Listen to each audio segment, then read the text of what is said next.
But, okay. Oh, goodness. Hello, how's it going? I'm very excited tonight. I'm going to be trying, again, one of the bottles that I purchased from Wild Turkey on my recent trip to Kentucky. This one is a Wild Turkey Private Selection. It's 101 proof. It is I don't think it's a distillery exclusive, but I got it from the distillery. They pick a certain number of barrels. It's aged a little bit longer than your typical Kentucky Spirit 101 Wild Turkey pick. This one is the Visitor Center June 2024 pick. Distilled on 9/30/14 and bottled on 7/11/24. It is 9 years old, 9 months, and 11 days old. And it is a Camp Nelson F, floor number 4. Okay, very interesting. And it's barrel number 07. I think that's a 4-1. 4-1. I'm really excited about this. I tried this in the distillery, and my first impression was fruit roll-up coated in cinnamon powdered sugar with beautiful oak dust to it. And I just thought, you know what, this is so good. I'm not usually a Wild Turkey fan. I gotta try this. I really have to see what it's all about. And I've had this inside the glass for about 20 minutes. This is the first taste that I've had it since I brought it home. I did have a fresh crack pour at the distillery. He literally opened the bottle right in front of me and gave me a pour. And I'm a little excited. I want to see how the oxygen affected it. I want to really take my time and see how the flavors developed. Just with a little bit of oxygen and just to see what happens. So please, for the love of God, let this be good, as good or better than what I remember. And please let the magic of Camp Nelson F warehouse, Rick House, and the 4th floor be with this bourbon. Okay. First impressions, oak and apple. Right there. Oak, apple, sweet apricots, vanilla, caramel, and not a lot of ethanol on there. Yeah. Let's go right back in.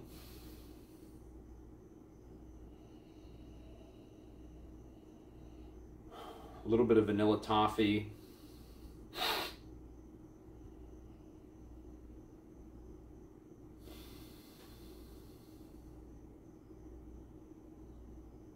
Little orange zest now. The citrus is coming through a little bit strongly, and it's only accentuating the apple and the apricot fruit. That little bit of vanilla is fading into the background, and it's sort of kind of getting this custard smell to it. Very fruity.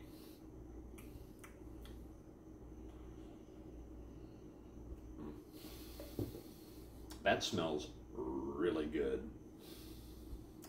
That smells really good. Much better than I had originally nosed it in the distillery. I was kind of hurrying at the time. I didn't really want to take too long with it because we did have places that we had to go. I was hungry for some lunch. I was still full from breakfast, but you know, we were not going to linger very long, so I didn't want to really take my time to try this bourbon and really savor it. And now that I'm getting a chance to nose it, it's just got this creme brulee tart with a little bit of oak that's just ever so slightly in the background that is accentuating all the flavors. Just really nice so far.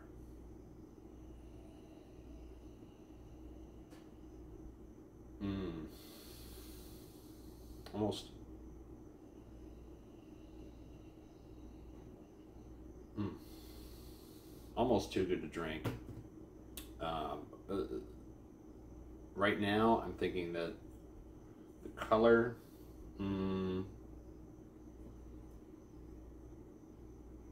looks maybe like pale copper, maybe a light amber, not the darkest I've ever had. The legs are gorgeous though. Wow, that's oily. As I'm rolling the glass here, I'm seeing little drips and drops just cascade down as if they were made of molasses. And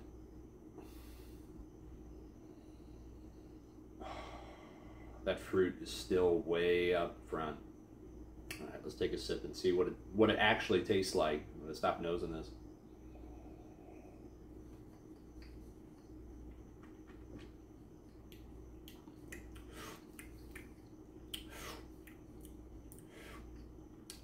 Wow.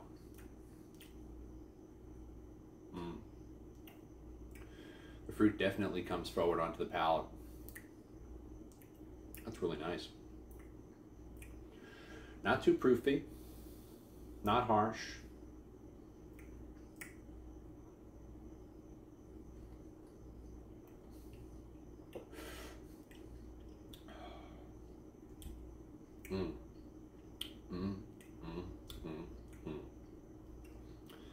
Dense mouthfeel,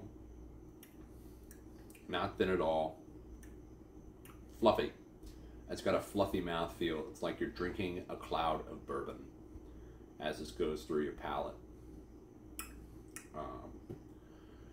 The nose transfers on over. You've got this beautiful caramel, apple, apricot, tart flavor. Just a light hint of oak, maybe like the basket that it's being carried in. Accentuates the flavors quite nicely.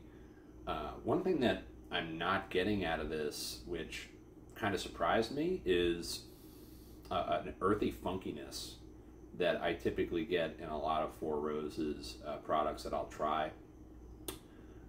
This definitely has none of the sourness and all of the sweetness of what I would consider the epitome of a wild turkey profile.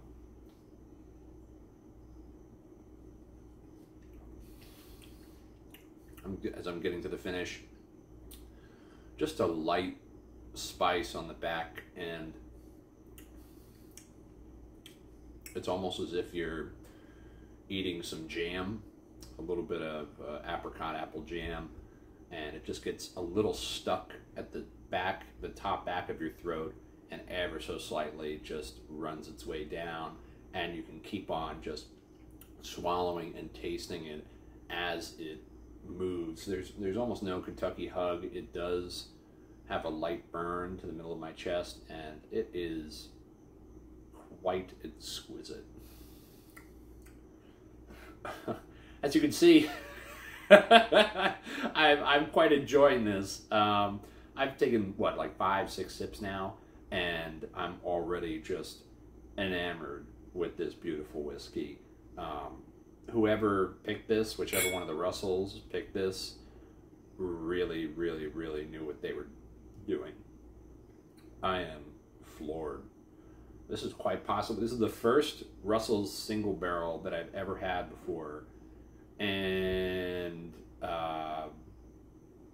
I don't think I've had a 101 proof bourbon that has tasted quite as good as this, and quite as smooth. That's the other thing. I've had Knob Creek 12. That's really, really good. Very tasty. Much oakier than this. This is just so fruit forward and much softer. Much softer. It's amazing.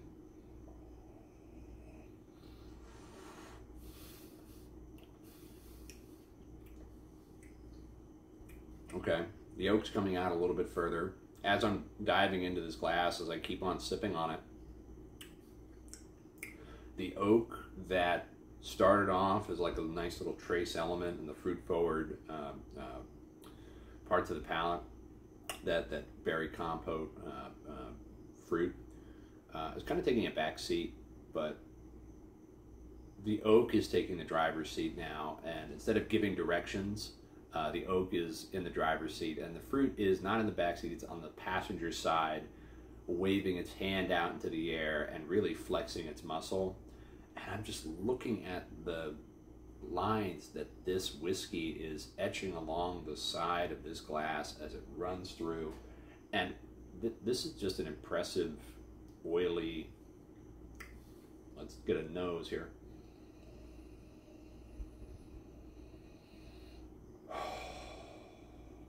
Brilliant, just brilliant. I'm floored with how good this is. This is tremendous whiskey. Camp Nelson F, floor 4. I think Russel's Reserve, or Russell's Single Rickhouse, pulled barrels from 4 through 6, I believe. And if that single barrel is anywhere close to this, in fact, if this is anywhere close to that single barrel, I can understand why people would want to pay serious money for that. It's just delicious. It's delectable, it's soft, it's sweet, but it's bold.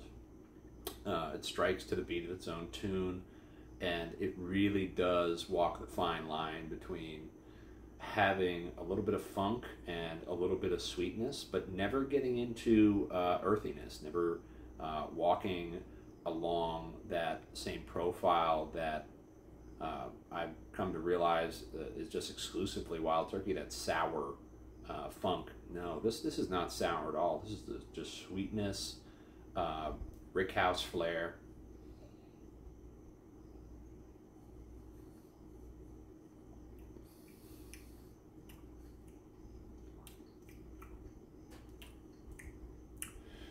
So the one thing that I would say is not the greatest about this, just to even everything out, is I wish the finish was a little bit longer.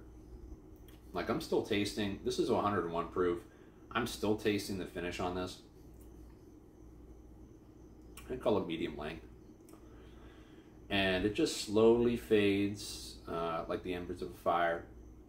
And you just want to go right back to it. As soon as the finish ends, you go right back to it because you want to have another sip. I think that's a sign of a beautiful bourbon. I think that's a sign of a great bourbon, but not a special bourbon. This is a really good pick. I can't say enough nice things about it. And the way that this pour has developed as I've kept nosing it and tasting it has only left me with positive things to say. If this were at a higher proof, like 110, if it were a Russell's Reserve single barrel, I don't know how it might affect the flavor. I think the oak would be a little bit more strong and present. I think the fruits would definitely be sharper, not astringent, but much more clearly defined. And the volume, I think the mouthfeel would not be markedly improved. I'm pretty sure this lovely, lovely, lovely expression, I know I'm not doing it justice. Maybe I'll revisit this bottle again later, but just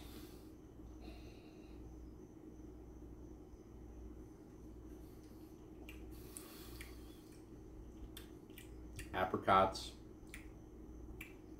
creme brulee, vanilla, caramel, a little bit of apple, some sweet rickhouse funk, but never sour.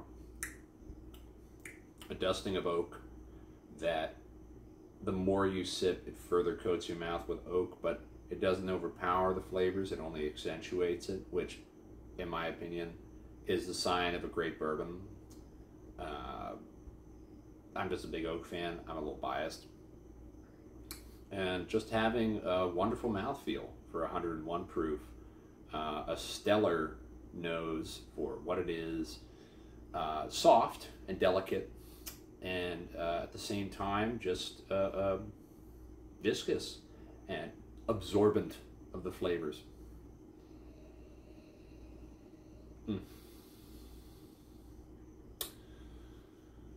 I'm not sure what sort of enjoyment that people could get by looking at me nose and smell this whiskey as I flavor taste my way through this pour. I don't want to cut this short. It just feels like such a I love saying beautiful, but such a gorgeous exploration of this pour. I want to have more of this. That I have left in my glass, I want more of this already. I can already tell you that it's going to be a difficult task to stay away from this bottle, just because the gentle sweeping of my senses into a nirvana of fluffy clouds and pillows of air and a lovely, lovely, lovely paradise developed by this angelic bourbon. This is a really, really, really just stunning single barrel. This is stunning. This is really, really good.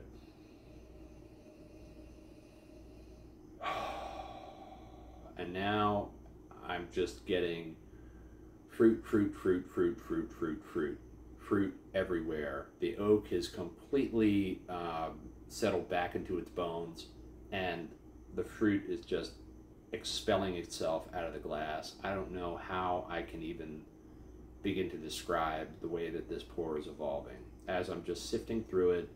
In fact, I'm going to get a little bit of water, a few drops.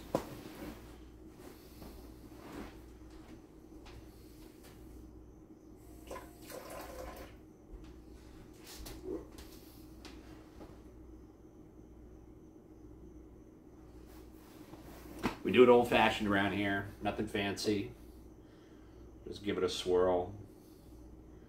Let it come into contact with it. I know it's already been proofed down, but I don't think a little bit of water is going to kill it or hurt it. And we'll just take a nose, see how it opens up.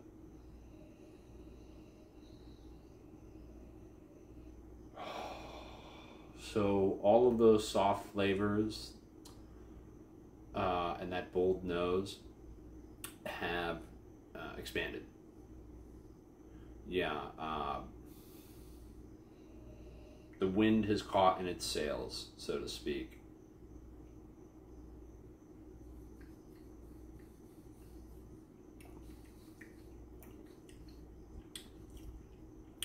Wow. Wow. Wow. What was that? Oh my goodness. Oh my goodness. What was that? This whiskey just got to the next level. There's no more softness. There's no more a pillowy cloud. This is a hot air balloon. This is an explosion of flavor. Add a couple drops to this whiskey and it completely changed the expression that this whiskey can produce. I am just, I'm stunned. This went from a Mona Lisa's smile to a clown smile. I know it doesn't do it justice, but just a bursting forward with flavor pour.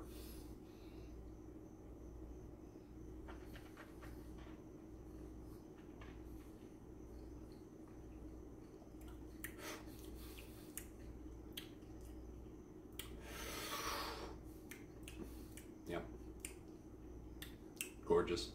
Gorgeous and lovely. The finish is just slowly ebbing back, and I think has actually gotten a little bit better. And so one thing that I can knock this whiskey for is the finish just doesn't last as long as I would like it to. I keep nitpicking this whiskey, but it's really just a lovely, gorgeous pour. I don't see very much wrong with it. I could drink this all day and all night and feel perfectly satisfied with it. And I keep on getting surprised by it. the further into this that I go, every time I think that I found a structure or a layer to this whiskey that I can form a really solid grip on what is driving the flavor, I take another sip and it just starts to transform and flow and shift, and it's almost as if it's a little bit alive. And then adding water to it just completely improved the experience. I know, again, they water this down, but just a little bit more makes a big difference. And I think that's a sign of mastery in the ability of the Russells to craft barrels of whiskey that not only open up with a little bit of water, but they thrive in getting the water. They really, really, it's like a plant or like a field. This, when added water to it, causes it to blossom and grow as a whiskey. I'm just stunned and impressed with this pour, just in general. I haven't been talking about the tasting notes for a little while, but man, I'm so glad I got 3 of these bottles. I wish I got 4 or more. I wish I got a lot more.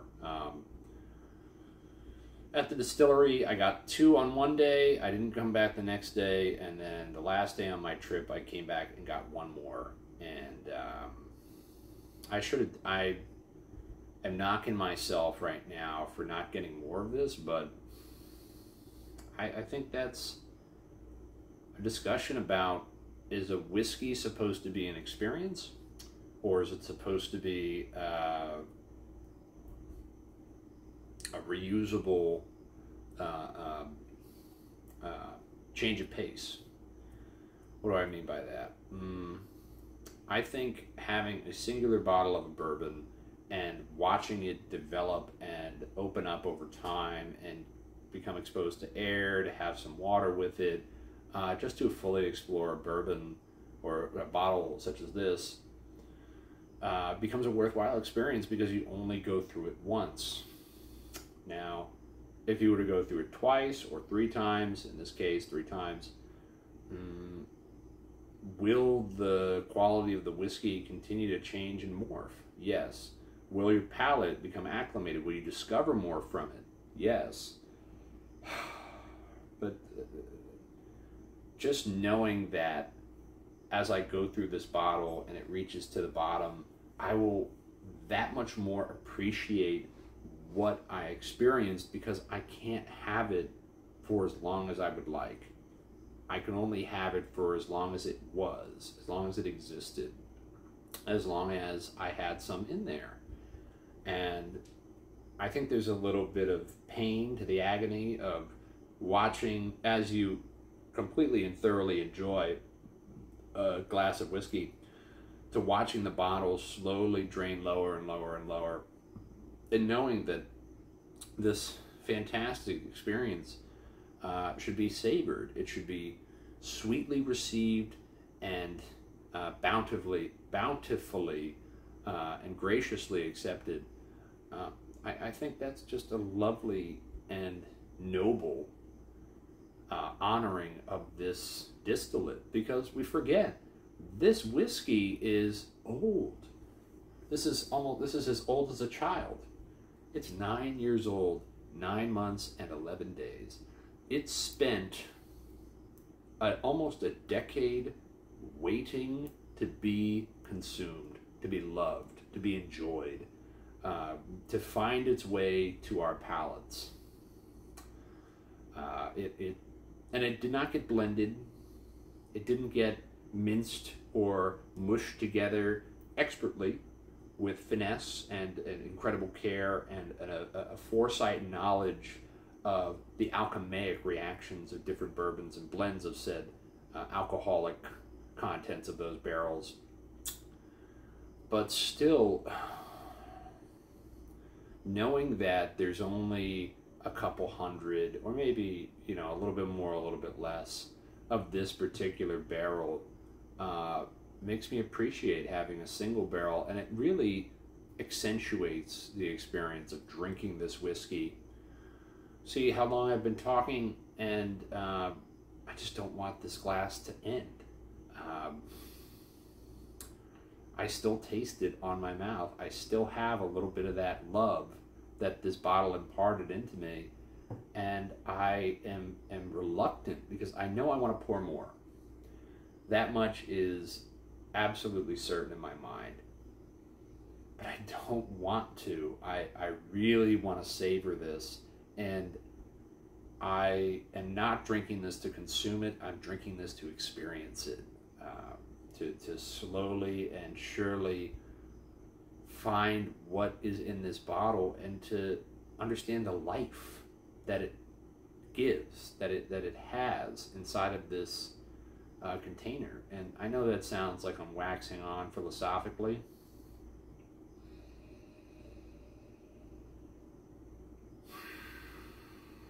Man, that apricot note just blends so well.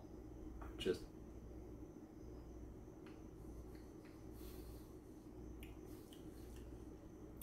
and it's almost as if it's saying goodbye to me.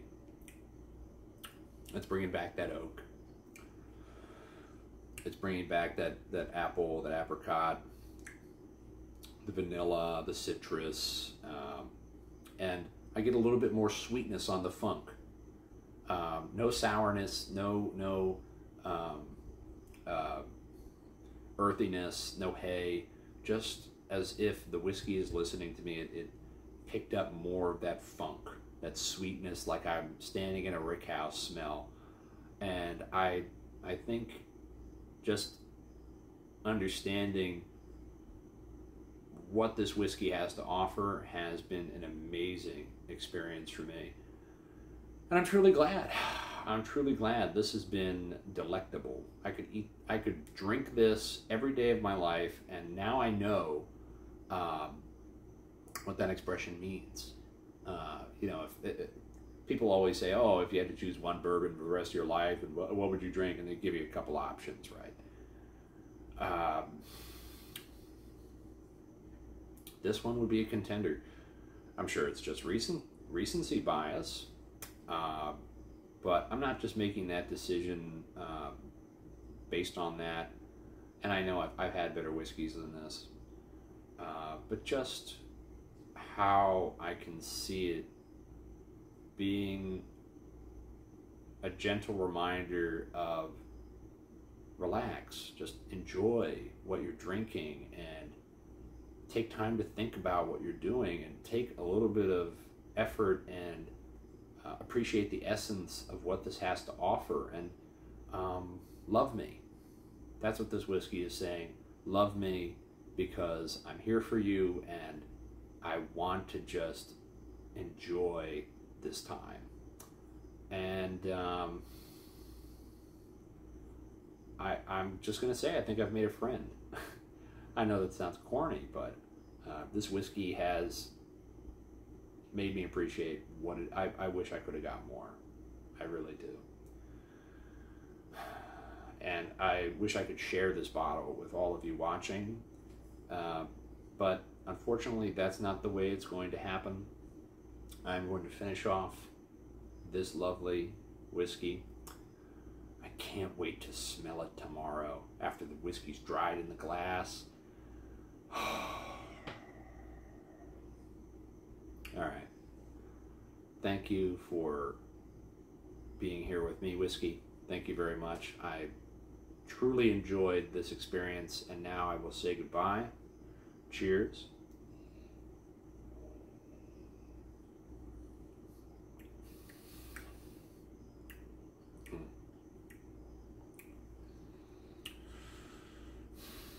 It's not every day that you find a single barrel with a little bit of magic in it. Not a lot, but just enough to wow you. Thank you for spending the time to listen to what I'm saying, and to hear me wax on and wax on about this. I am going to try this very same evening my Elijah Craig You Do You bourbon, which my first impressions of it were stunned. And now I'm extraordinarily excited to dig into it and see if my first reactions were correct. And if I made the right choice, because, man, that other Bernheim was great. Anyway, thank you and goodbye.